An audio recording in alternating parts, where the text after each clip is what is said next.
अस्सलामुअलैकुम नाज़रीन। Soap serial पापनगर जे नई दड़ एपिसोड में अव्हांखे ॾिसण वटां मिलंदो त बालाज खान कमीणो राबेल वेचारी सां शादी कंदो, छो जो मल्हार जो पीउ मतिलब त राबेल जी संग वठण खां इनकार कंदो, छो जो रैस बालाज खान जो उनखे चयल आहे त मतलब त मल्हार राबेल सां शादी कोन करे ऐं तॾहिं वञी हू मतलब त जेल मां आज़ादु थींदो। मतलब त अॻिते हली मल्हार वीचारो जेल मां आज़ादु थींदो, छो जो बालाज खान उनखे छॾाईंदो।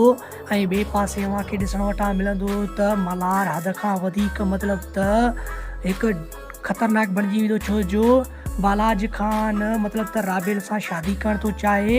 मतलब त बालाज खान अॻिते हली मल्हार खे पंहिंजे रस्ते खां हमेशह लाइ मतलब त हटाए छॾींदो, छो जो हू राबेल सां मतलब त शादी करण थो चाहे बालाज खान। ऐं अॻिते हली थींदो बि ईअं ई मतलब त इहो अॻिते हली मतलब 70 या 80 एपिसोड में ईअं थींदो।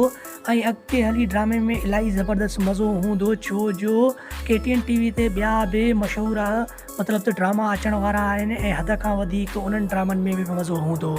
ऐं होॾां वरी असांजो जेको चैनल आहे फेवरेट चैनल सन TV, उन ते बि मतलब त 4 या 5 ड्रामा अचण वारा आहिनि।